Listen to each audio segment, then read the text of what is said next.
Дякую всім дорогим гостям, что пришли в этот утульный хаб.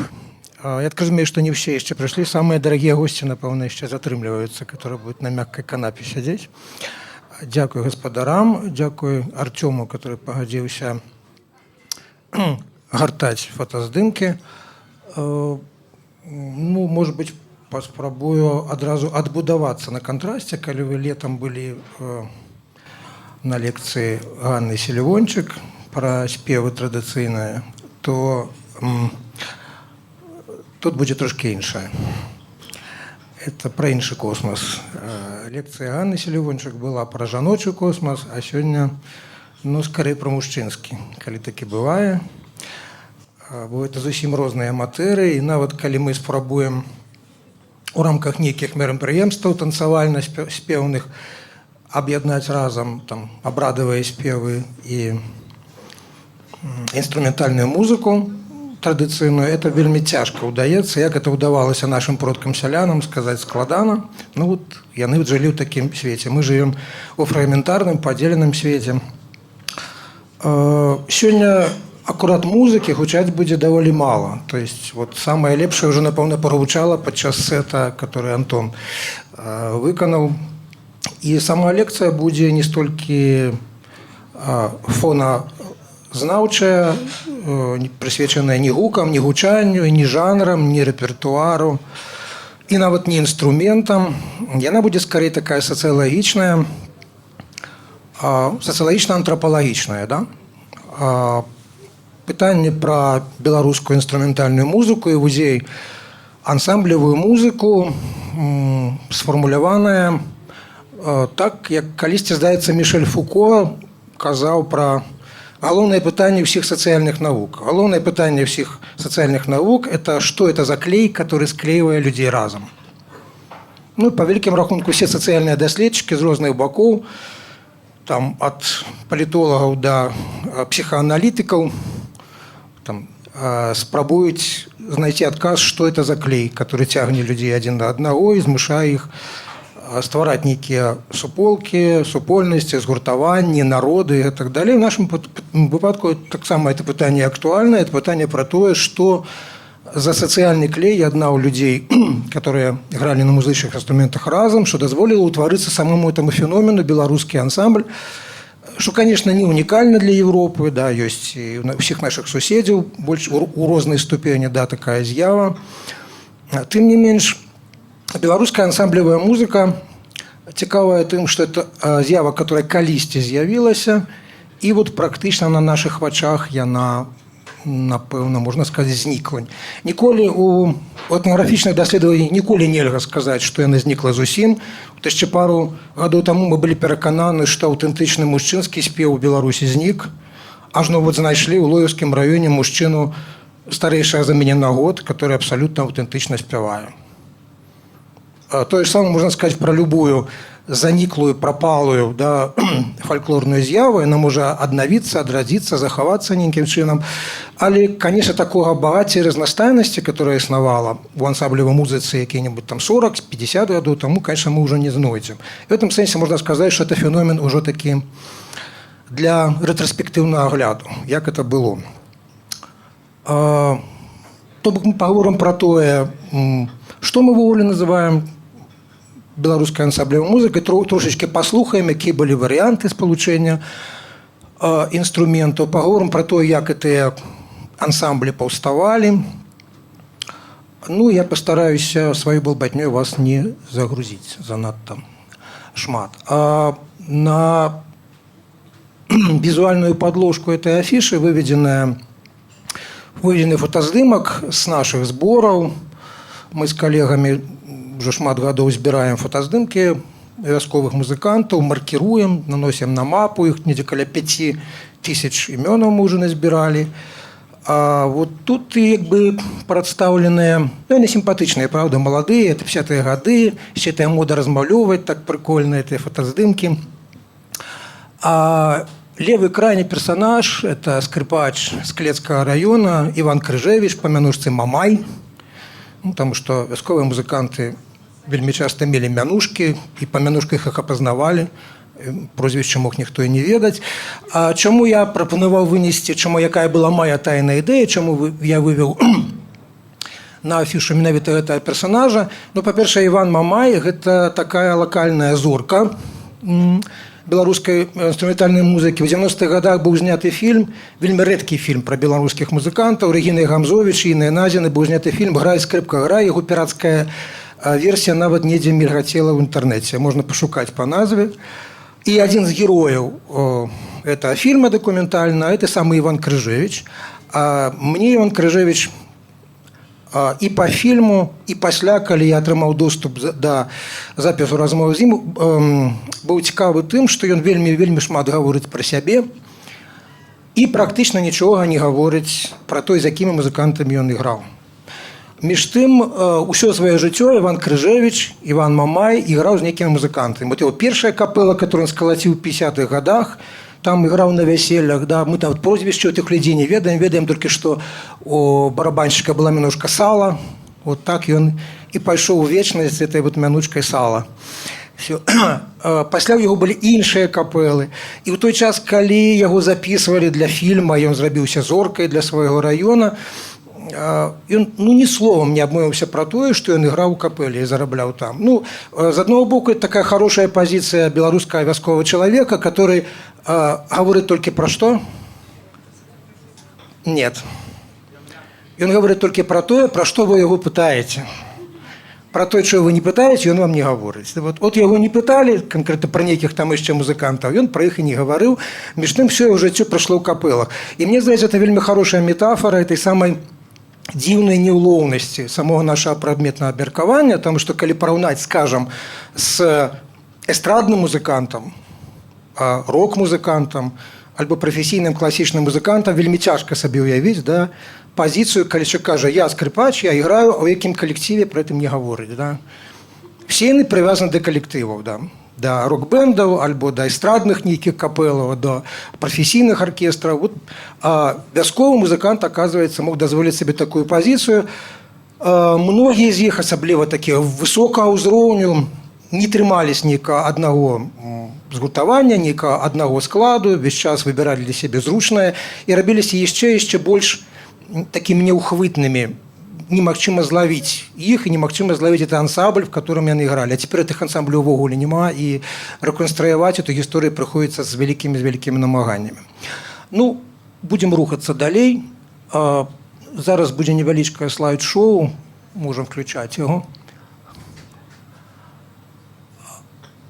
Артём?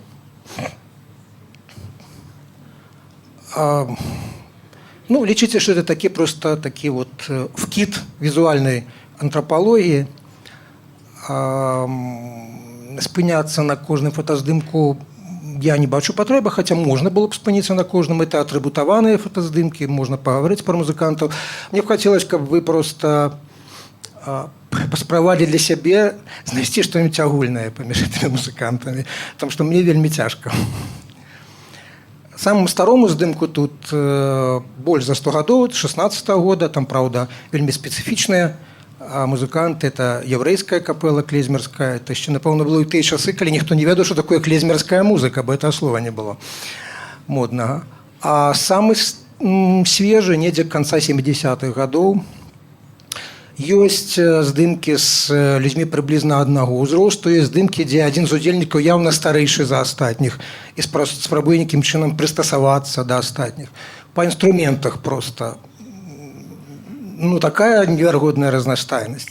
Я спрабаваў такія падборкі фотаздымкаў на адной лекцыі выкарыстаць з мэтай гульні з аўдыторыяй, прапанаваць ім пагадаць, хто з прысутных на здымках людзей, якія капэлы, якія ансамблі з заходняй Беларусі, а якія з усходняй. Але тут здарыўся Generation Gap. Казалось, что люди не ведают, что такое заходняя Беларусь, что такое усходняя. Поэтому это питание сдымается само собой. Тут мапу показывать сенсу немає. И поэтому будем лічыць, что тут просто без всялякой гульні можете побачить, наколькі великая разностайность инструментальная. Тут выявить некий стандарт надзвычай цяжка. Такая значная фигура ў беларускай этнамузыкалогіі, прафесар Інна Назіна, абсолютно гениальный даследчик полявы, зафіксавала падчас сваіх экспедыцый там, з 70-х гадоў па 2000-е каля 80 інструментальных складаў ансамблевых. Я вот толькі зачитаю вам, якія склады сярод іх яна пісала. 2 скрипки, 2 скрипки цимбалы, 2 скрипки гармонік барабан, 2 скрипки гармонік кларнет, 2 скрипки цимбалы барабан, скрипка цимбалы гармонік, скрипка цимбалы гармонік бубен, скрипка гармонік, скрипка барабан, скрипка баян, скрипка басетля, скрипка дудка, скрипка бубен, скрипка гармонік мандаліна, скрипка кларнет гармонік барабан, скрипка цимбалы баян балалайка, скрипка гармонік балалайка мандаліна, скрипка баян цимбалы балалайка мандаліна, скрипка балалайка бубен, скрипка 2 трубы. Для меня это абсолютно невероятное сполучение. Вот цікаво, что думают классичные музыканты про это. Гармоник бубен, цимбалы бубен, баян цимбалы бубен, 2 гармоники, гармоник барабан, гармоник кларнет, цимбалы гармоник, 3 цимбалов, гармоник цимбалы барабан, гармоник барабан лыжки. А народные музыканты падобна, што, ну, прынамсі ўжо ў тыя часы, познія часы закату ансамблевай музыкі не абцяжарвалі сябе трыманнем нейкага вот такого стандарту. Да? Мы будзем граць такімі і такімі інструментамі. Ігралі ў самых разнастайных складах, хаця, відавочна, нейкі першаўзор ўсё-такі існаваў, мы пра гэта з вамі пагаворым. Калі казаць пра тое, чым адрозніваюцца народныя музыканты, вясковыя музыканты ад музыкантаў гарадскіх, неважна, в дадзеным выпадку класічных, эстрадных, альбо рок-музыкантаў, там,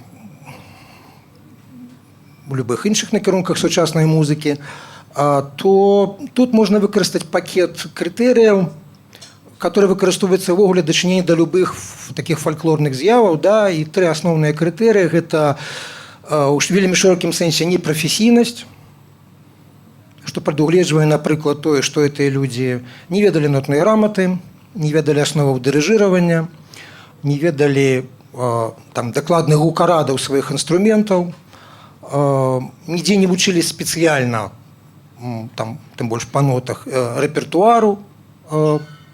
І з другого боку, гэтыя людзі не мелі музыку сваёй асноўнай прафесіі. Тут трэба ўдакладніць, што вясковы музыкант, ну, прынамсі, з тых часов, в которых мы их документуем, может быть, у сего и давнине это было иначе, есть такая история про музыканта, докладнее Дудара, Святара, да, который как бы ачольвае вясковую абшчыну, но калі мець на ўвазе больш рэалістычныя часы, калі дзейнасць музыкантаў пачалі фіксаваць больш-менш дэталёва, это сярэдзіна 19 стагоддзя, то музыканства на вёсцы было не святарным абавязкам, а было тым, што называецца промысел. Вясковы промысел альбо магчымасць атрымаць дадатковы заробак. Гэтым зараблялі. А што не выключала другой рысы вясковага музыканства. Вясковае музыканства было вельмі моцна інтэграванае ў традыцыйнае жыццё абшчыны, у тым ліку і ў абрадавае жыццё. Ну, калі мець, напрыклад, скажам, такія рэчы, як вяселле, альбо провады, альбо хрысціны. І вот на гэтай супярэчнасці з аднаго боку яны ўдзельнічаюць абрадзе, як тыя жанчынкі, которых, можа, вы чулі на лекцыі Ганны Селівончык, которые рабілі это абсалютна бясплатна і робяць, да, жанчыны спяваюць не за грошы. Яны спяваюць, таму што так трэба. Такі закон, як кажуць на вёсцы, трэба спяваць там вясной, скажам, ці на каляды, ці ў нейкія яшчэ часы. А з другого боку, як бы вот удзельнічаюць, але за гэта бяруць грошы і выступаюць у ролі такіх, в прынцыпе, перадавых прадстаўнікоў капіталістычных адносін, да, камерцыйных. І ведаюць сабе цану дастаткова. Ну вот на гэтым парадоксе практычна узрастала в 19 стагоддзі вся беларуская ансамблевая музыка, што, канешне, ўсё роўна пакідае пытанне, чаму яны ўвогуле трымались разам і чаму яны сталі разам іграць. Ну вот чаму людзі іграюць разам? Мне падаецца, што это пытанне адрозніваецца прынцыпова ад пытання, чаму людзі разам спяваюць. Это не аднапарадкавае пытанне. Голас з'яўляецца натуральным інструментам. Да? Адзін чалавек адкрыў рот, другі чалавек адкрыў рот. Да? Там, атрымалось, не атрымалось, это ўжо другое пытанне. Я, конечно, трошки утрырую, выбачаюся перад аматарамі народных спеваў, да? Але ну, мне это падаецца так. А вот в выпадку з інструментамі ці ўдасца вам скласціся разам, і ці ёсць у цябе да гэта здольнасць, і ці навучылі цябе таму, каб на нечым іграць, это вялікае пытанне. І, ну, скажем, да мне до конца пытанне не раскрытае, чаму ўвогуле сталі паўставаць на Беларусі ў нейкі момант ансамблі. Мы можем, конечно, отказать на ўзроўні вот як бы такова его природа, то есть, ну, тому, что им подобалось, альбо тому, что это было зручно, тому, что лягчэй іграць разам. Але вот зараз мы перайдзем з вами да мапы, якая ўскосна, але адлюстроўвае сітуацыю позняе распаўсюджання карта, калі можна. Ансамблем на тэрыторыі Беларусі пабачыце, што там сітуацыя вельмі, можа на весь экран, калі это магчыма, вельмі неадназначная. Эта карта складзена па ўскосных дадзеных і на даволі позні перыяд, і якасці такога маркёра, які дазваляў паказваць, ці ёсць ансамбль, ці няма ансамбля, ці это такая некая клубная придумка советская, там кшталту оркестра народных инструментов, где сидят 25 человек там разом, але на веселье ніколі не играли.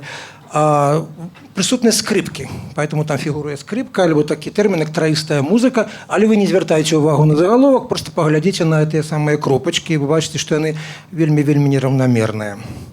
І ёсць рэгіёны, дзе ансамблевая музыка, ну, прынамсі, ў 20 стагоддзі сустракаецца ў нас вельмі рэдка. Ну, як і мінімум, гэта Падняпрое і Пасожжа, да? Вельмі бедненька, і вы бачыце, дзе найбольш густа. Самая такая доступная гіпотэза, з которой, в прынцыпе, я пагаджаюся, якая б гэта тлумачыла, она такая довольно простая, незатейливая, она связана с экономичным ростом белорусской вёскі. Ансамблевая музыка ўзнікае там і тады, дзе мясцовая грамада ў стане утрымліваць больш за аднаго музыканта. Ну, утрымліваць не ў сэнсе настаўка, у сэнсе заплаціць. Калісьці было прэстыжна і ганарова заплаціць аднаго музыканта, а зараз прэстыжна і ганарова заплаціць дваіх альбо траіх музыкантаў.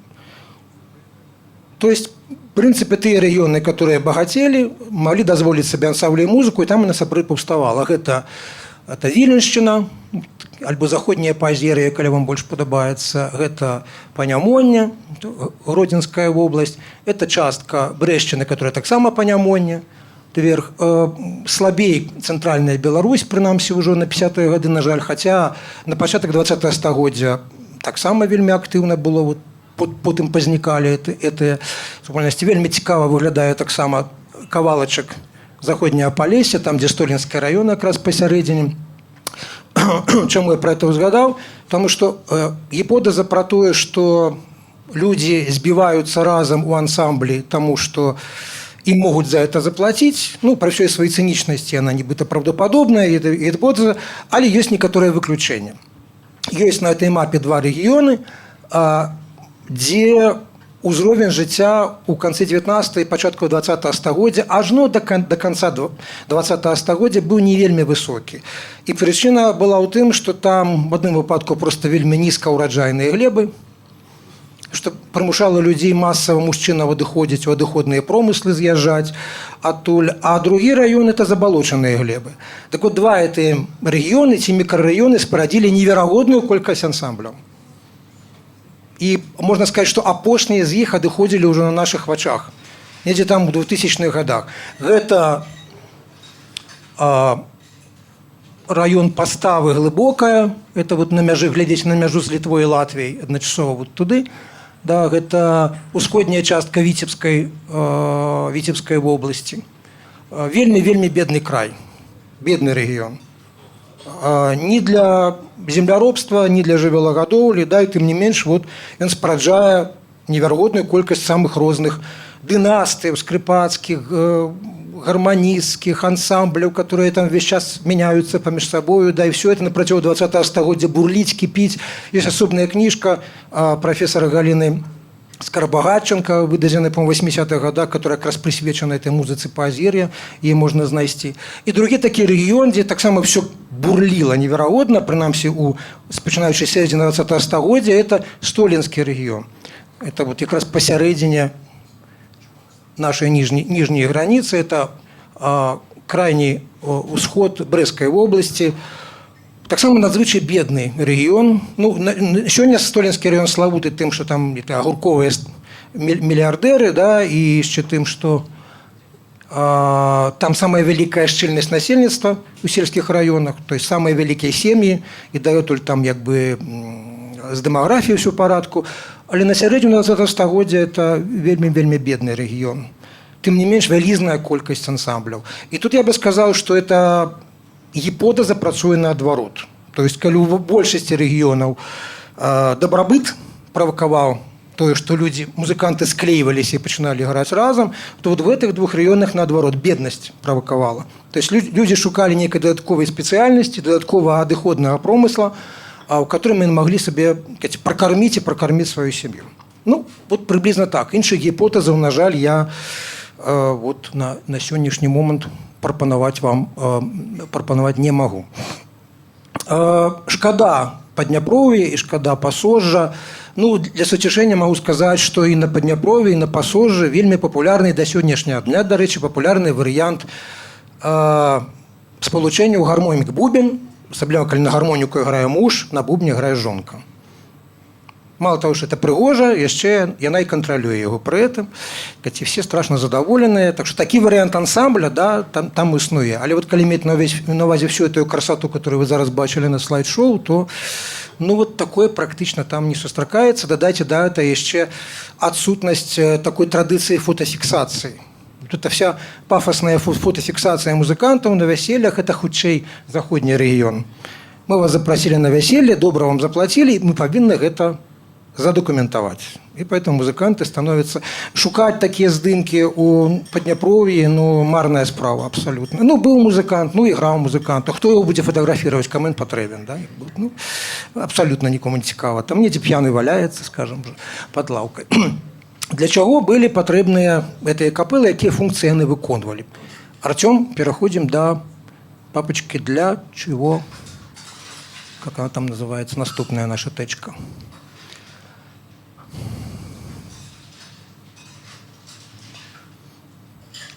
Где играли музыки, да, где играли. Не, вышэй, где играли музыки.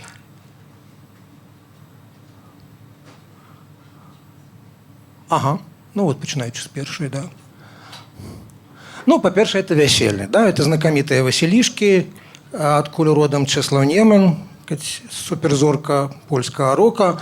Ён быў, дарэчы, музыкантам, акардэаністам, самавучкам, і калі б не з'ехаў з сям'ёй, магчыма, ён быў бы таксама вясковым музыкантам, іграў бы ў капэлле ці ў ансамблі нейкім, да. Але тут іншая зорка, это Станіслаў Маленчык, суперскрыпач. Вот яны выводзяць маладых з вяселля, это абавязковая функцыя музыкантаў. І ўжо той перыяд, который фіксуецца фотаздымкамі, 50-е гады, а нават і 40-е гады, это вельмі ўжо прэстыжна, і музыканты адлюстроўваюць дабрабыт гаспадароў, конечно, паказваюць, наколькі ў іх пышнае вяселле. Вот іграюць такія запрошаныя музыканты. Наступны здымак. Гэта яшчэ жывы музыкант доўгіх гадоў, может быть, апошні з дзеючых цымбалістаў, Іван Волынец. Ён іграў на вяселлях вельмі недоўга, ён жа вілейцы. На вяселлях іграў вельмі недоўга, пару гадоў перад войскам, пасля ажаніўся, жонка ўжо забараніла яму хадзіць па вяселлях. Ну, зразумела, справа здымку чаму забараніла. Было вельмі весела. Это таксама вясельныя фотаздымкі, і заўважу, што жыхары Вілейскага раёна маюць да гэтага часу, ну, прынамсі, яшчэ недавно, мелі неверагодную прывязанасць да менавіта такога складу, баян, цымбалы. Ім нават бубен не патрэбен, барабан не патрэбен, нават чтоб былі цымбалы і чтоб быў баян, абавязкова, да. Это вот фактычна яшчэ ў 2000-х гадах на вяселле запрашалі цымбалы і баян. Ну, вот такая вот специфика этого региона, да, цікавая. Цымбалы там любяць. Ну, сам Іван Волынец сказаў, што цымбалы вельмі зручны інструмент для музыканта, значна больш зручны, чым гармонік, ці тым больш, не дай бог, скрыпка, таму што калі пачынаецца бойка, то цымбаламі можна прыкрывацца добра. Вот. Ну, а разбили, ну, такой бяды можно зрабіць новые, не страшно, а вот уже аккордеон разбили там, или гармоник, это вот такая уже бяда. А скрипка тем больше, да, скрипка Страдивари. А цимбалы, вот там, подумаешь, дошки вот разбили. Наступный здымок. Ну, танцы. Танцевальные вечеринки.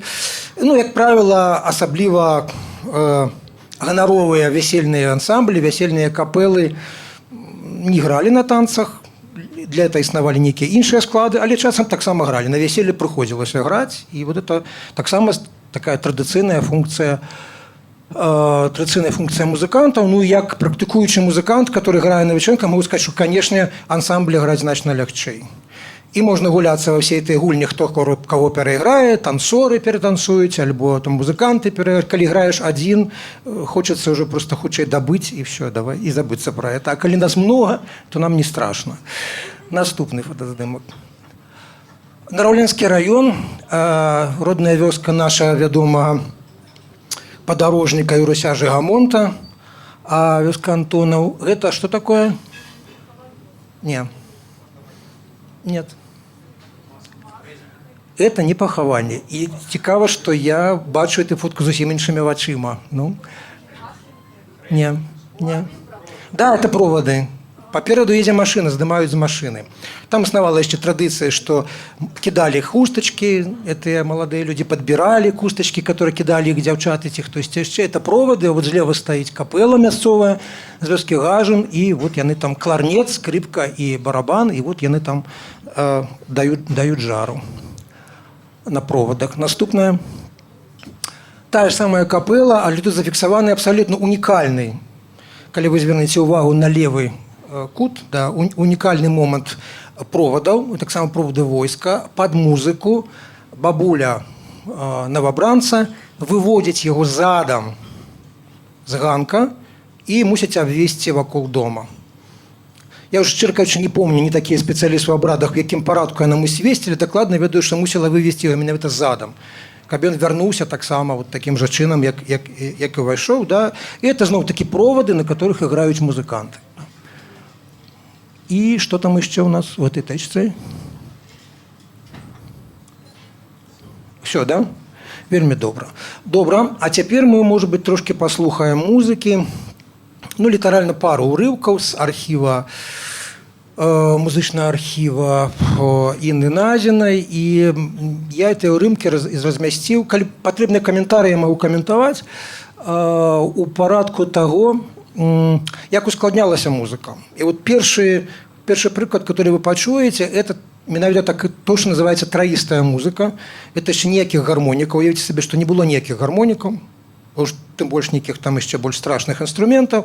І вот тое, на чым ёсць струны, на тым і іграюць. Правда, да, это знакомитые глушковецкие музыканты. То есть глушковецы Леченского района славились не только мужчинами, которые спявалі, у іх была і свая яшчэ капэла. Дагэтуль застаецца загадка, як у Леченскі раён патрапілі цымбалы. Ніхто не можа адказаць на гэта пытанне. Это не той рэгіён, дзе яны павінны былі існаваць. Вакол нідзе больш цымбалаў няма, но вот іх ёсць. І мы паслухаем з вами адзін вельмі спецыфічны, не буду...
Тут играют две скрипки и цимбалы, это глушковецкие музыканты, и музыка тут размяркоўваецца таким чынам, что одна скрипка солируе, цимбалы это басовый аккомпанемент, а другая скрипка туруе, вядзе в другую линию и подкрэслівае рытмічны малюнак, и нават без бубна тут абышліся, но у скобках зазначу, что играеце на еврейскую мелодию. Это популярный Это зусім не азначае, што беларускія капэлы паходзяць ад яўрэйскіх капэлаў абавязкова, ну няма такіх дадзеных, але вот на ўсім усходнім палесе вот менавіта эту мелодію ну просто абажалі. Она называется шэр, называется шэр, шыр, шэрх и так далей. Яўрэям эта мелодія вядомая, тому што в 20 стагоддзі сіяністы нават напісалі словы як бы яўрэйскія, там яна вядома нават у Ізраілі эта мелодія, але у нас это шэр, вот так ён называется. Другі музычны урывак таксама як бы музыкі без гармоніка, траістай музыкі, і это адзіны, напэўна, запіс беларускага баса, басэтлі.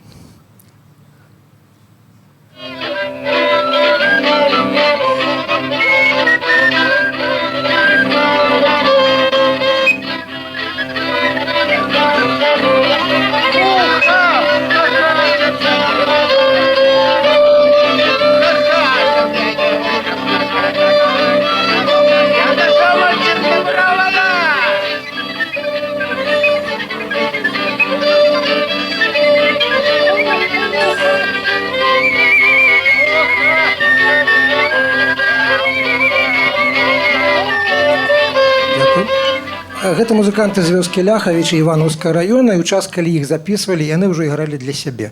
На вяселле іх ужо не запрашалі. Ужо былі гармонікі, ужо былі нават магнітафоны пачыналіся, і яны былі такія радыя на такім пад'ёме, это ўсё, вот, што там прыпяваюць нават. Вот. Ну, а прыезджы з горада Владзімір Пузыня дапамагае, там, падыгрывае на дудачцы, што, канешне, як бы, может быть, лепш бы ён і не падыгрываў, хай бы мы паслухалі так, але там не менш, вот такі запіс застаўся. Ну, праходзіць час, і да ансамблевай музыкі дадаецца, і ўжо нічого з гэтым не зробіш, дадаюцца іншыя інструменты, перш за ўсё гармонік. Вот тут яшчэ гармоніка амаль не чуваць, ён ёсць. Гэта марш з вёскі Дзягельна Дзяржынскага раёна. Вот яны сядзяць дзягельнскі, а не выключайце пакуль.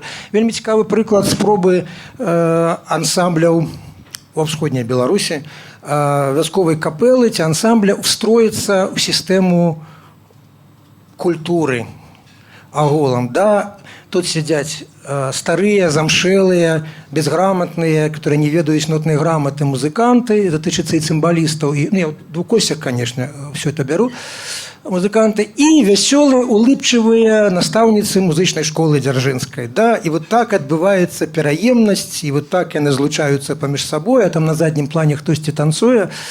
Ну, ці выйшла штосьці хорошае з гэтага, шчыркача не ведаю, но спробы былі. Вот этих старых дзядоў некім дацягнуць да ўзроўню высокай культуры, высокага ўзроўню. Вот. Паслухаем, як гучыць марш, вясельны марш у выкананні дзегелёнскай капэлы, як яны самі się называлі.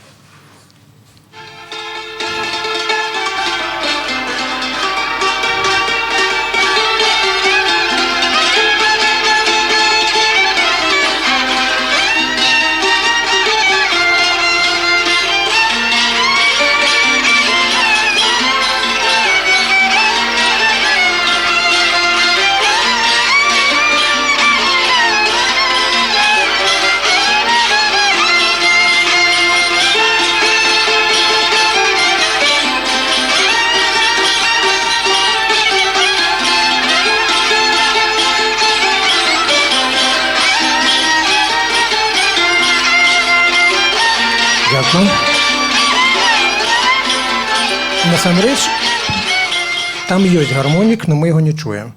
Ну, вот выдатна. Але вот чацвёрты прыклад, это, дарэчы, вельмі цікавы раён Беларусі, хоць это самая мяжа з Расіяй, але это, ізноў-таки, выключэнне. Это рэгіён, дзе традыцыя ансамблевая была вельмі моцная і захавалася, ну, практычна, ізноў-таки, до 90-х гадоў. Это Гарадоцкі раён Віцебскай обласці, самы ўсходні. І вот мы зараз паслухаем такі ансамблевы дуэт з гарадка, но там явна раскладка сіла ўжо зусім іншая, чым у папярэдніх прыкладах.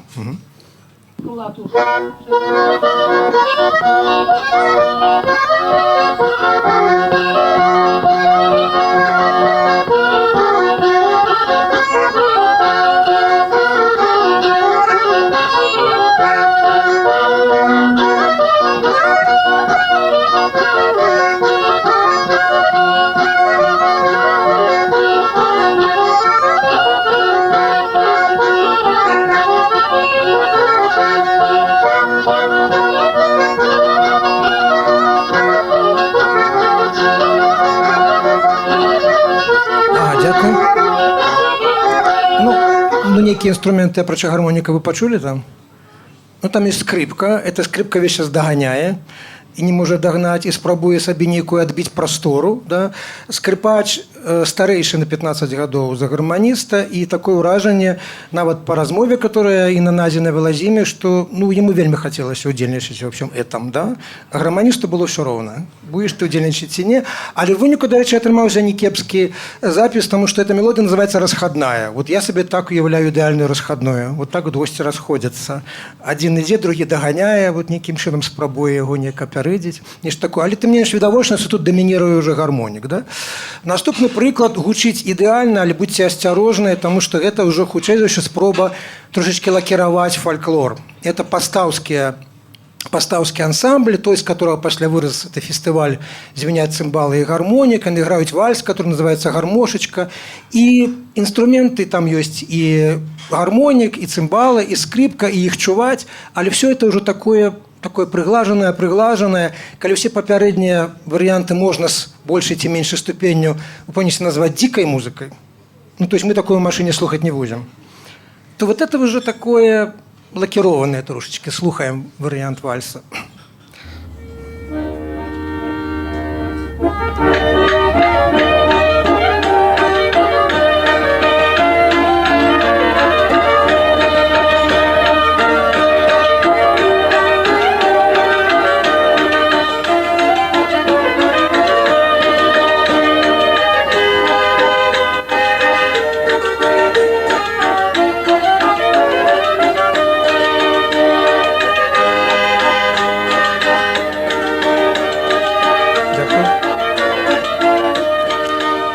Калі я слухаю сам этот вальс, мне страшна падабаецца, таксама я граю, але калі я адчуваю, што ён занадта лакірованы, я суцешаю сябе тым, што ў іншых рэгіёнах Беларусі это вальс называецца, эта ж мелодыя называецца «Кароўскія слёзы».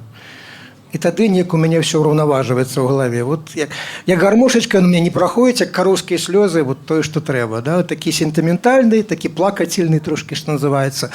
А стварэнне эфекту такой вот того, что гараджане называют дикое, да, дичи такой, ці могли бы мы назвать, да, то, что не гучит для нас, як узор музыки, да, гармоничный, может досягаться и тем, что з'являются новые инструменты. Вот 7 и 8 приклады – это столинский ансамбль, где будет гучать еще один инструмент, который не то, что там доминирует, но просто ввогуле прям выбивается и перетягивает все одеяло на себя, всю ковдру. Слухаем 7 приклад. Ну, вы скажете, что это за инструмент. 6 не будем, 7 давайте.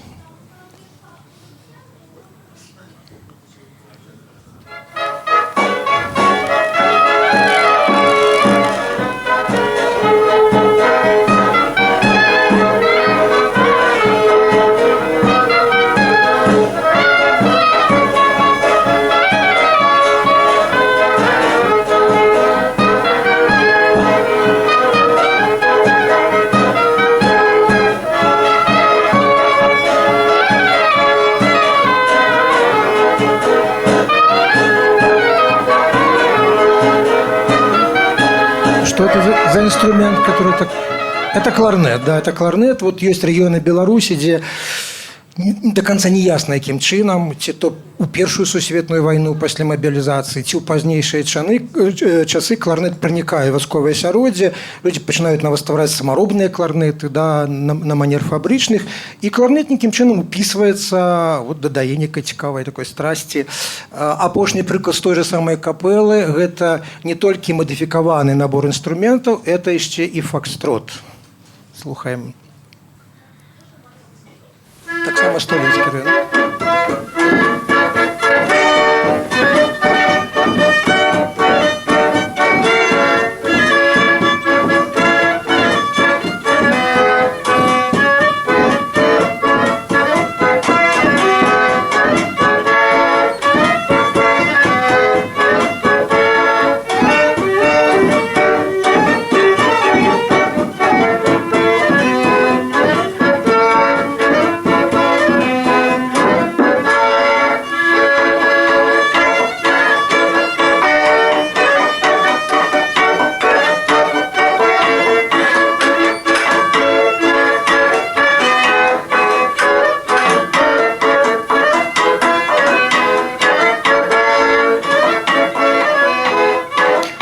это польскі як бы арыгінал ці першы ўзор это польскі фокстрот міжваеннага часу, который вот таким чынам перароблены, фолькларызаваны, ужо мала нагадвае як бы свой першы ўзор, толькі па назве можна здагадацца, што это такое. Ну вот это апошні прыклад, як я думаю, і папярэдні паказалі вам, што інструментальны беларускі фальклор ён такі даволі всеядны. Все полезно, что в рот полезло. По принципу. Вот трапляется фокстрот, берем фокстрот. Трапляется вальс, берем вальс. Трапляется кларнет, берем кларнет.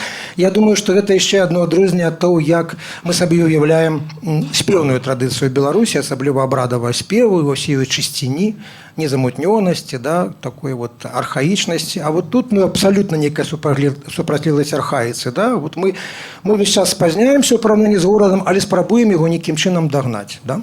Захаваць.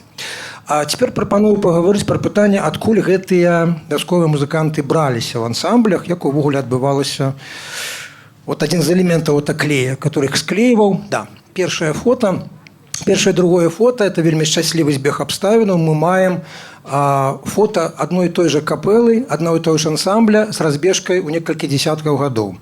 Это Івацэвіцкі раён, музыканты кулецкія, вёска Дубітава, Михал, Михалко и Михалочко. Так яны называюцца. І пакуль спынемся на гэтым фотаздымку, ну, па маіх падліках, нешта парадку 50% вядомых нам ансамблевых складаў гэта склады, звязаныя з сямейнай традыцыяй. То есть выхаванне музыкантаў на вёс адбывалася ў вялікай ступені ў сям'і. Калі не ў большасці выпадкаў, як мінімум палове выпадкаў, да, это азначае, што бацька альбо старэйшы брат да вучыў сваіх дзяцей, у тым ліку, дарэчы, не толькі сыноў, але і дачок мог вучыць. Там цікава таксама, што за это атрымлівалася часам. І наступнае фото, калі это фото 30-х гадоў, наступнае фото 70-х. Вот ён там, той же самы Михал сядзіць са скрыпкой, крайні справа, да, гэта ягоныя двое дзяцей. Вот, сильно памянялись, канешне. Тоже пасляваенны час, але тым не менш капэла захавалася. Это даволі рэдкі, конечно, выпадак, каб, ну, як бы дзеці падпарадкаваліся волі бацькі і працягвалі. А магчыма, это просто быў хорошы заробак яшчэ, да, і поэтому, ну, карацей кажучы, вот выхаванне дзяцей у сям'і, навучанне музыцы, гэта асноўны, напэўна, фактар, звязаны з паходжаннем ансамбляў. Ён навучае дзяцей, і пасля яны разам граюць. Якія маглі быць яшчэ варыянты? Наступны здымак, калі можна. Ну это вот майстар з Узды, Протасевич со своими внуками. Это трошки постановочный, конечно, здымак уже. Это уже здымак з часопіса «Беларусь», по-моему, з самого пачатку 80-х гадоў, але, ну, ён падобны на праўду. Калі это неправда, то добра прыдумана, да, што вот ён іграе разам са сваімі внукамі. Ці граюць гэтыя внукі зараз, цяжка сказаць, да, тым не менш, вот спроба навучання такая ёсць на фото. Далей, калі можна. Вельмі цікавае фото, зробленае, можа, хто адгадае, з чаго зробленае гэты, так сказать, каркас альбо рама. Ну, падкажу, што гэта вот такі вот памер. Вот такі вот. Як? Хто? Брош, не. Нет, больш, чым манета. Но ўжо цеплей, да. Ну, насамрэч, гэта палова мотоциклетного окуляра вот, як бы, расплющенная. Вот, ну, окуляры мотоциклетные, уявляете себе, да, вот полова взята и зроблена. Это здымок 1942 года. И тут выявлены капэла Пылы, прозвище такое Пылы, увогуле, як бы, калі мець на ўвазе, вельмі важна, забыл про это сказать, абставіна, калі мець на ўвазе яшчэ одно цікавае адрозненне, можа не галоўнае, але выразнае, вясковых музыкантаў і музыкантаў прафесійных, альбо эстрадных, альбо рок-музыкантаў, пытанне назвы для іх не было актуальным. І самая тыповая, хтось, напэўна, ўжо ведае, самая тыповая назва вясковых музыкантаў, напэўна, у процентах 70, да, як яны называліся? Нет, яны назывались музыкі. Альбо вот наши музыканты, все. Музыканты называются музыканты, все. Часам при асаблівай папулярнасці альбо при асаблівай славалюбстве, может быть, некім, да, яны бралі сабе такую назву. Вот эта капэла взяла назву по прозвішчы, і нават калі там гралі іншыя людзі, не сваякі, левы крайні гэта бацька Пыл, а правы крайні на барабане, который называўся барабан джаз. Страшна модная рэч на той час, барабан сталерка, барабан джаз. Вот. Падгледжана, хутчэй за ўсё, у польскіх музыкантаў, бо там стаялі Клецкі раён, стаялі памежныя войскі на нейкіх вечарынках. Вот. І капэла называлася ажно да пачатку 90-х гадоў называлася капэла Пылы. Хаця там былі не толькі пылы, по прозвішчу. Таксама навучанне вялося. У выніку малодшы Пыл Вячеслав стаў іграць ужо не на барабане джаз, стаў іграць на баяне і ўжо стварыў сваю капэлу. І той самы першы здымак, калі помніце, со скрипачом, который не признаваўся, з кем он играе, гэта скрипач гэтага самого Вячеслава. І ён гаварыў мне пры размове: это мой скрипач, ён со мной играў, это мой человек. Ну, в кино, на жаль, гэта ніяк не адлюстравалася. Давайте далей. Баяніст са Шчучынскага района, вот прывучае з маленства дзіцёнка іграць з сабою. Это в нейкім сэнсе выгадна, да, плаціць не трэба. Но не заўсёды так это все зручна атрымліваецца. Аднойчы я шукаў слядоў у Клецкім раёне аднаго скрипача і выйшаў на сына этого скрипача, который жыве ўжо ў іншым раёне, у Салігорску, пазваніў і сказаў: а вот, ну, ці можна папрасіць у вас фотаздымак вашага бацькі, пра яго расказаць? Ён кажа: а хто вам сказаў пра тое, што ён іграў? Кажу: ну вот мне сказаў такі чалавек, Владимир Бондар, трубач. А, ну вот няхай Бондар вам і паказвае. А я кажу: што ж такое? А вот ён, я калі быў малы, мяне на вяселле браў іграць на барабане і расплочваўся цукеркамі замест грошай. Вот хай ён вам і паказвае ўсё. Так что дети все помнят. Далей. Наступный здымак. Вот только вернулся з лагероў скрипач з Ляхавіцкага района Константин Гладкі і адразу ж сабраў капэлу. Гэта яго дачка злева, а гэта яго пляменнік. Таксама спрабуюць іграць такім складам, сямейным складам. Таксама. Далей. Уникальный здымак, 46-й год, он нават подписаны, нават фотограф вядомы. Это непонятно по какой причине сбор вясковых капэлаў Смаргонскага района. Ну, мне это здымак чамусьці калі вы паглядзіце, хто там выяўлены, да, чамусьці нагадвае штосьці кшталту лірнікаў з павыдырамі. Таму што стаяць ужо немаладыя скрипачы, калі вы бачыце, да, і пры іх вот такие шпендики с аккордеонами, да, которые ледь трымаюсь. Вот. Ну, падобна, што вот навучанне музыканту магло адбывацца і такім чынам, да, калі бралі вот такого ў навуку за паўцаны. Дарэчы, плацілі абсалютна па-рознаму ў капэлах. Варыянт пароўну не такі быў ужо і часты. Часам былі сітуацыі, калі таму, хто гаварыў, вот як я зараз, да, таму плацілі больш, альбо ён забіраў сабе больш, ён жа гаворыць.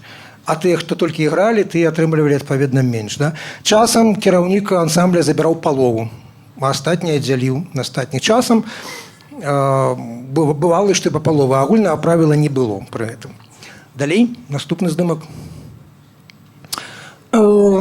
Цікавы здымак тым, наколькі паміж імі такія ўжо не такія відавочныя сямейныя адносіны. Ну, з левой крайні это левый чалавек, нейкі сусед. Другі это Смалявіцкі раён, другі гэта цымбаліст, наступны гэта ягоны швагер, все ведаюць такі швагер, да? Брат жонкі. Наступны гэта ягоны сын цымбаліста, і наступная гэта жонка цымбаліста альбо сястра гэтага самага швагра.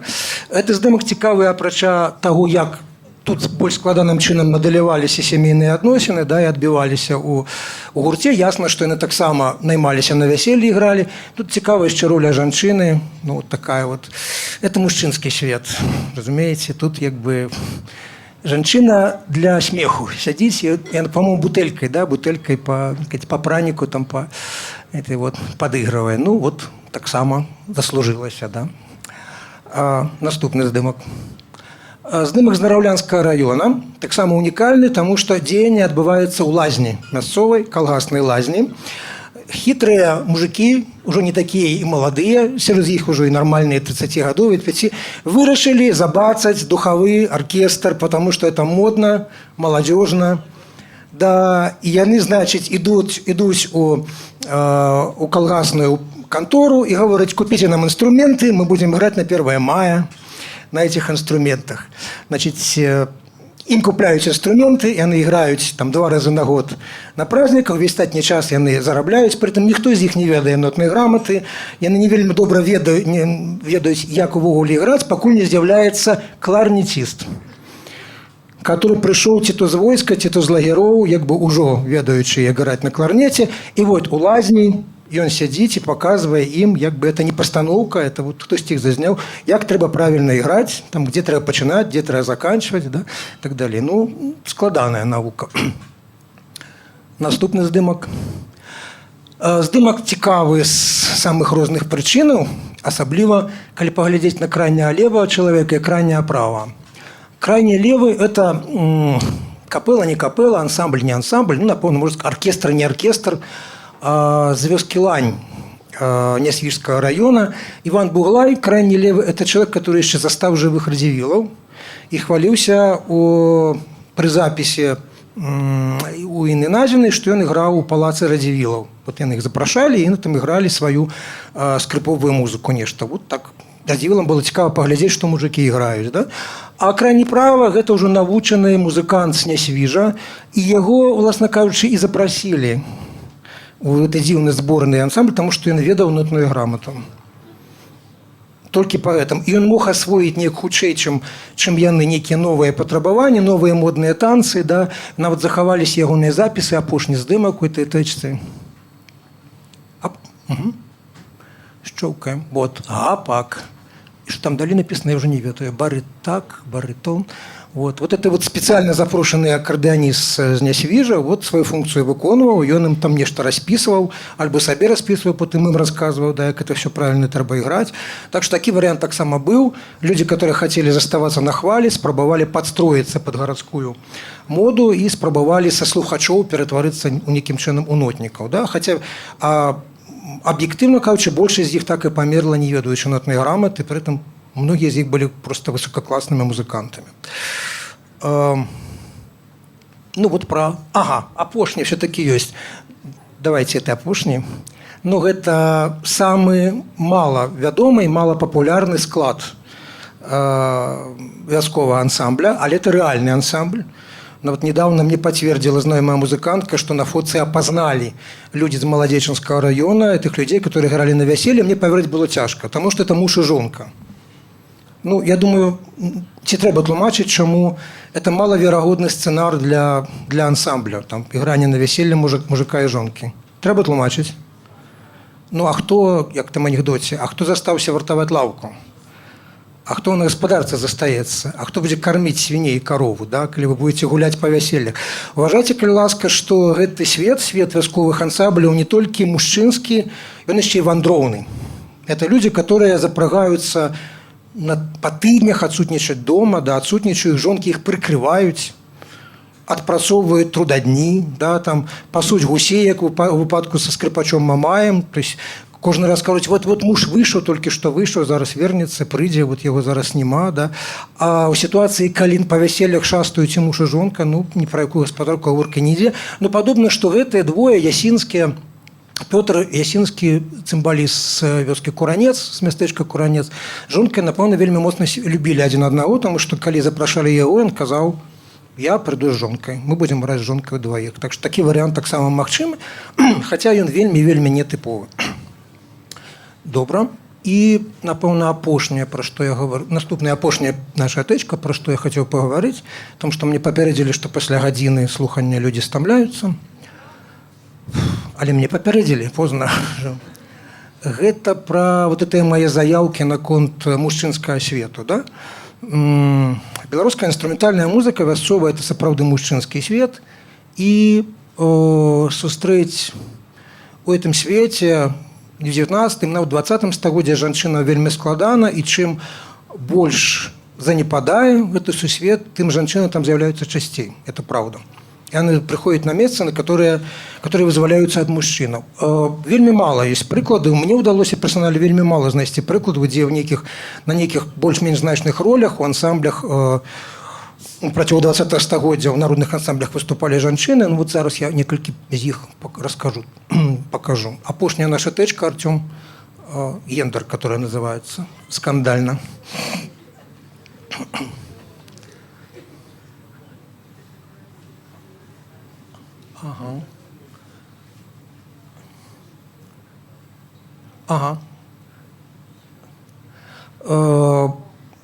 Пры якіх умовах жанчына магла паўнапраўна ўдзельнічаць у вясковай капэле, у вясковым ансамблі, як бы не змушана.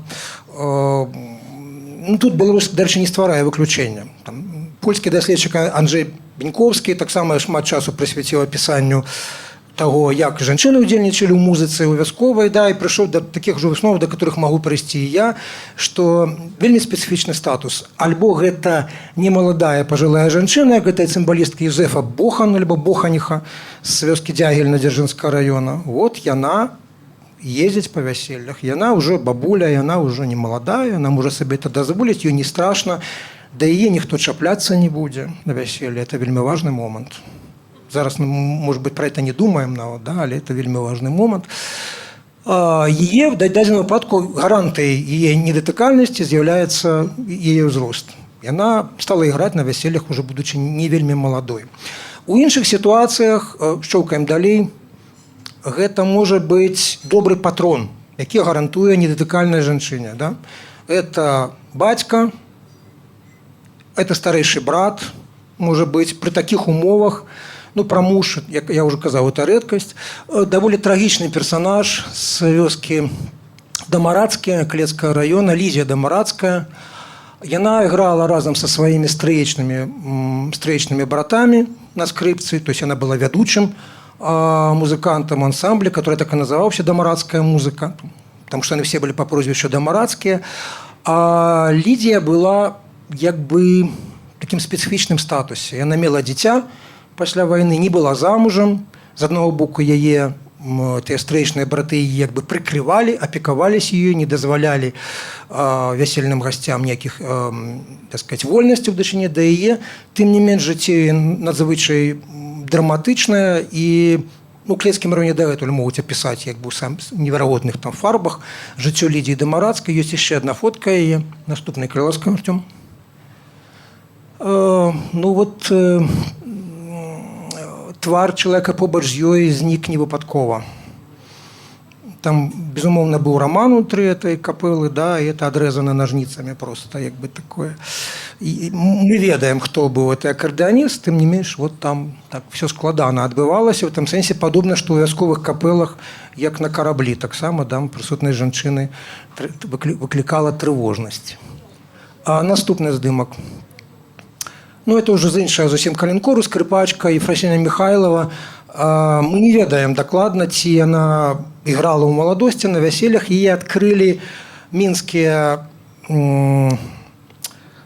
даследчыкі, скажем так, калі шукалі матэрыял для стварэння нацыянальнага ансамбля, который атрымаў назву ў выніку па вёсцы, у которой эта жанчына жывае, те самыя Харошкі. «Не к ночи будет сказано». Вот эта скрипачка з вёскі Харошкі, тыя Харошкі Магілёўскага района так уразілі тых гараджанаў, што яны назвалі свой калектыў таксама Харошкі, а не таму, што такія яны хорошыя былі. Вот там таксама была скрипачка, таксама абсолютно унікальны здымак, жанчына-скрипачка.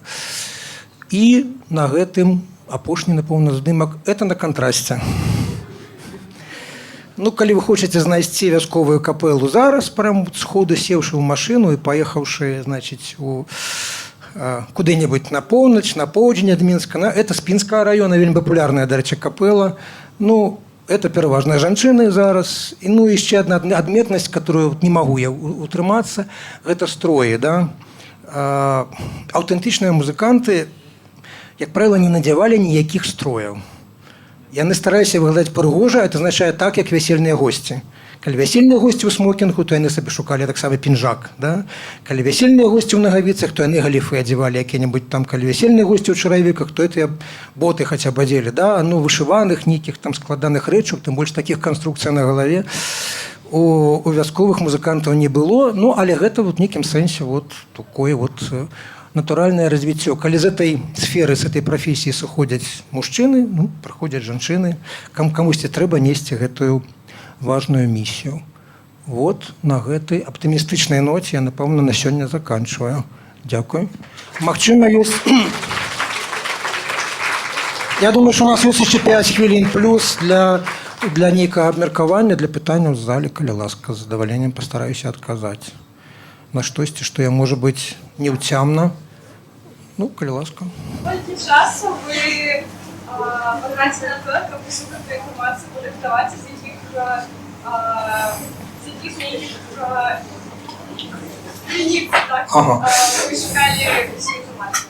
Ну, здымкі мы... Ну, конкретно лекцию увогуле практычна не рыхтаваў, левой ногой, что называется, да, а вот здымкі тут складаней, ну, мы збіраем фотаздымкі, напомню, гадоў 15, может быть, и больше. И часом это персональные экспедиции, часом это экспедиции СЭТа, который с нами делится, Судетское этнографичное товариство, а часом это люди сами уже пишут теперь, и заворотная сувязь досылают фотоздымки своих свояков, музыкантов. Вот такие варианты. Ну, збольшага это все-таки персональные выселки, да, некие потребуются, как это собрать. Еще одно невеличке питание. Ці бачили, что-нибудь такое вживую? Ці були ви на яким-нибудь весіллі, де були музиканти? Ці тільки ви... Не, ну, щиро признаюся, что не. Я по весельях ездил вясковых з 3-гадового ўзросту, там под столом недзе сидел, но мне такое адчуванне, что мне цікавілі нейкія іншыя рэчы. Я не могу. Может быть, мне треба сходить на сеанс психоаналитика, да, и легче на канапу, и там это все всплыве, згадаю, або на пенсии, может быть, да. Але у дзяцінстве я это не бачыў, и капелаў, таких полноскладовых капелаў мне само персонально уже не приходилось застать. Вот таким прыгожым складе, як вы бачылі. Да? Хотя, калі б я захацеў, яны яшчэ апошнія існавалі. Яшчэ в 2008 годзе яшчэ жылі в Столінскім раёне была капела, яшчэ в 90-х годах можна было. Ну, тады я займаўся зусім іншымі справамі, мне это было не цікава. Ну, на жаль, як заўсёды. Вы с нам зараз пашанцавала, мы з вами познаёміліся, нам тут прастору далі, дзякую арганізатарам. А пазнажце, дзе вы яшчэ читаете свои лекции? О, не, это абсолютно такое спонтанное, абсолютно спонтанно, да, выпадково. Дякую вялікі. Ну, это не питання було. Питання задала, дзе яшчэ читаете? Ну, так. Питання. Так, все добре. Ага, ну, калі ласка. Вось, калі згадваць гэтыя яўрэйскія клейстарскія капелы, зразумела, што да другой сусветнай вайны была нейкая пераймальнасць паміж сялянскімі капелямі і вось яўрэйскімі. Хорошее питание. Нават есть это иконография на эту тему. Калі можно вернуться у самую первую, там, где у нас слайд-шоу было, да? Ага. Третья Столин.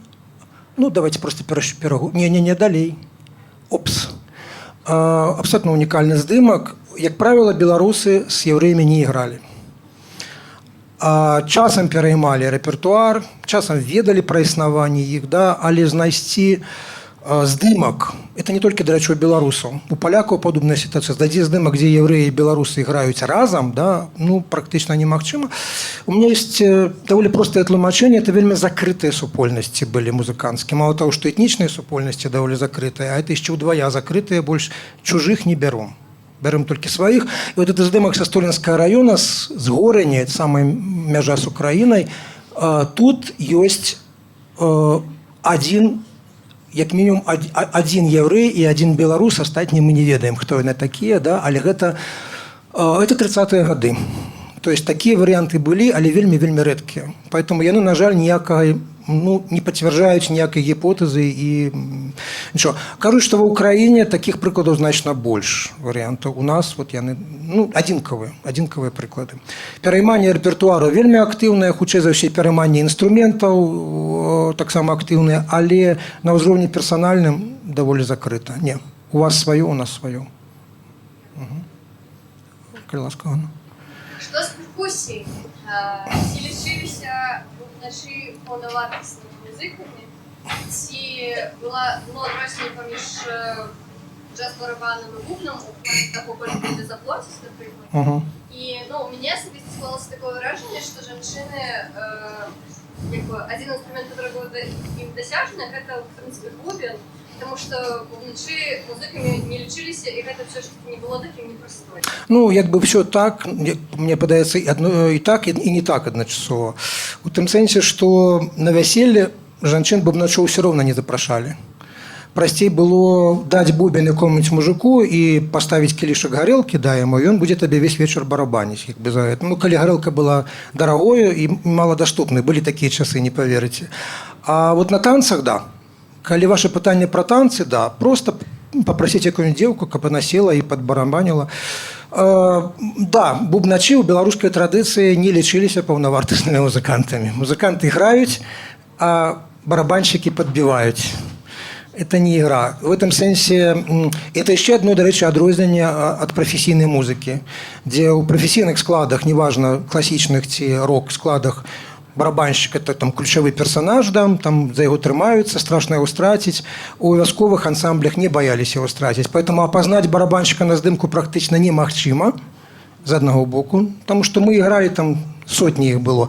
А з другого боку, калі вы натрапілі на жывога барабанщика, ён вам здасць усіх. У радыусе 20 кіламетраў. Ён ведае ўсіх абсалютна, да, што называецца. Ён такі депазітары ведаў. Так што, ну, з аднаго боку так, з другого боку, нейкіх нараканняў на тое, што я быў всего лишь барабанщиком, я ніколі такого не чуў. Называецца. Людзей задавальняла вот тая пазіцыя, которая ёсць.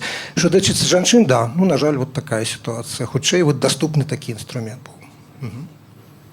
Напэўна, калі ласка. А скажите, калі ласка, што датычыцца збору вось гэтай інфармацыі, ці патрэбна нейкія экспедыцыі, так, вось матэрыял збіраць? Ці адбываюцца нейкія экспедыцыі зараз, ці праекты, ці, можа, вы ездзіце ў нейкія вандроўкі? Ну, самый просты, дзякую за запытанне, самый просты адказ, вот літаральна недавно закончылася ў першых нават числах. Верасня, по-моему, 1 верасня апошні, там закончила экспедыцыя студэнцкае этнаграфічнае таварыства. Зараз яна была ў Верхнедзвінскім Мёрскім раёне, это крайняя поўнач Беларусі. Гэта не экспедыцыя ў пошуках фотаздымкаў, не экспедыцыя ў пошуках музыкантаў, это экспедыцыя універсальнага тыпу, этнаграфічная. То есть там, хто чым цікавіцца, альбо што ідзе ў рукі, то і збіраюць. Але ў межах такіх экспедыцый абсолютно спакойна можете займацца зборам такого матэрыялу. Я, уласна кажучы, менавіта гэтым займаюся. Так што все складывается добра. Ну, калі больш пытанняў няма, то... калі ласка. Што пачытаць? Упс. Ну, по-беларуску можна пачытаць, в прынцыпе, ўсё, што пісала Інна Дмітрыевна Назіна, напрыклад, беларускія народныя інструменты. Яна даволі папулярна пісала. Мне прыйшлося, вот, Аліна Геннадзіўна сведкам таму, застаць і Інну Назіну ў самым прыканцы яе жыцця, і вот падчас апошняй сустрэчы яна абсолютна шчыра сказала, што яна сумуе, што займалася ў сваім жыцці не зусім тым, чым трэба было. Калі я спытаўся, чым, яна сказала, што замест таго, каб вымяраць памеры інструмента ці гукарат інструмента, трэба было разбірацца з тым, хто такі народны музыкант. Яна вельмі мала ўвагі ўдзяляла. Ну, такая парадыгма ў той час існавала, да, антропалагічнай парадыгме, хто такі музыкант, чаму ён такі, чаму ён грае такую музыку. Вот. Але пра антропалогію там будзе, напэўна, мала, але увогуле это цікава, безумоўна. З расійскіх даследчыкаў ёсць такі Станіслаў Рамодзін, вельмі раю. Вот ён якраз такі музычны антраполаг. Яго ёсць такая класная кніжка пад назвай «Чалавек іграючы».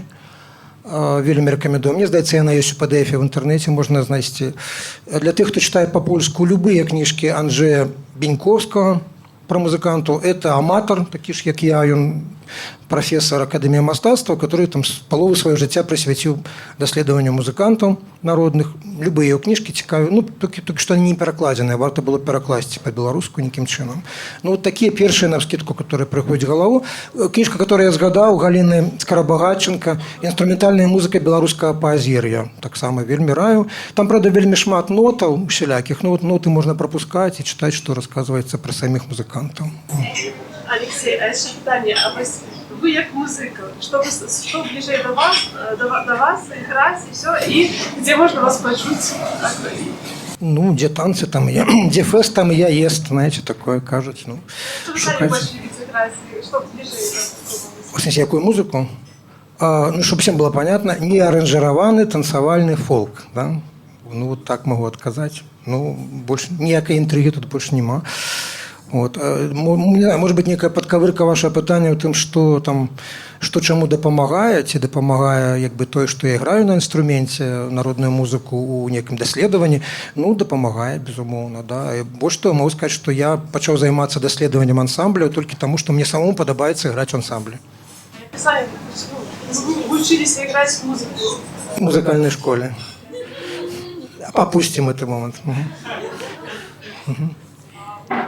Двое як музичні інструменти потрапляли у вёски до музикаў, ці яны стваралі іх самі і на іх жа гралі, ці кагосьці з мясцовых прасілі, ці прывозілі з гарадоў. Ну, вось. Складанае, заблытанае пытанне надзвычай. Нават дачыне да скрыпкі няма адназначнага адказу. Ёсць версія, што скрыпка некалькі разоў трапляла ў Беларусь нейкім чынам. Да? Адзін раз трапляла, потым забылася, потым трапіла яшчэ раз з заходняй Еўропы, да? Там мадыфікавалася нейкім чынам.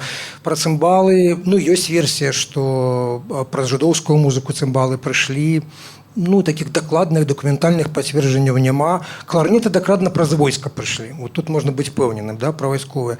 І яшчэ раз падкрэсліваю, што вясковая музыка будавалася інструментальная па прынцыпу, па-моему, па-ангельску называецца anything go. Все. Пасуе все. Вот на чым іграюць, мы это бярэм. Да? Калі яны бачаць, што ў фальварку іграюць на кларнеце, ну, тоже будзем іграць на кларнеце. Да? І як бы з аднаго боку это такое дзіцячае малпаванне нібыта, да? Такое наіўнае, а з другого боку людзі стваралі шэдэўры в выніку, да? Інструментальныя. То есть, як бы, я прапаную этой сітуацыі заплюшчыць вочы на сам гэты прынцып пераймання, тому што ў інструментальнай музыцы знайсці першаўзору ўвогуле вельмі складана. Там все кралі ва ўсіх. Все крадзенае практычна, да? То же самае тычыцца танцаў. У танцах таксама все практычна крадзенае, тому што танцы гуляюць 300 годдзі ўжо, як мінімум па Еўропе. Да? Пытанне не ў тым, укралі вы ці не укралі, прабачце, што мы так груба пра гэта гаворым, пытанне ў тым, што вы стварылі. Ці інвеставалі ў гэта, ці стварылі вы нешта на этой базе. Да? Поэтому, ну да, большасць інструментаў, меркуючы па ўсім, калісьці была запазычаная. Не заўсёды яны прымаліся. Ну, напрыклад, уже каб закончыць адказ, і на гэта будзе апошняе пытанне. Пасля 45-го года в Беларусь стали массово вести музычные инструменты. Ну, причем вяскоўцы люди сціплые, поэтому часто они оповедают, что это вот немец подарил, вот, скрипку Страдивари, значит, там точно было написано Страдивари, потом лихие люди украли, значит, это Страдивари, вот, и аккордеон тоже немец подарил, и гармоник подарил, все это. Але аккордеоны везли, как бы там вагонами, что называется, тем не менш, у некоторых регионах Беларуси яны осели, и стали таким фольклоризованным инструментом. Например, у Маладэчні, у меня есть такой коллега Олег Жуковский, з Маладэчнага района его родный, он рассказывает, что есть вёски у Маладэчні, где там по 2, по 3 аккордеоны прям на шафе стояли у людей, и они там спробовали учить детей своих, все, потому что это модно, престижно, да, аккордеон. А вот, скажем, на Падняпровье аккордеон так и не затрымаўся. Калі везли что-нибудь, то гармоники, да, аккордеона не. Это означает, что не было такой прям слепого повального захопления. Да? Все-таки дзейнічае прынцып, что адпавядае традыцыі. Рэчы, которые резко выбивались из традыцыі, их все-таки не прымалі. Ну, так. Все. Ну, напэўна, все. Дякую. Можете аплодировать.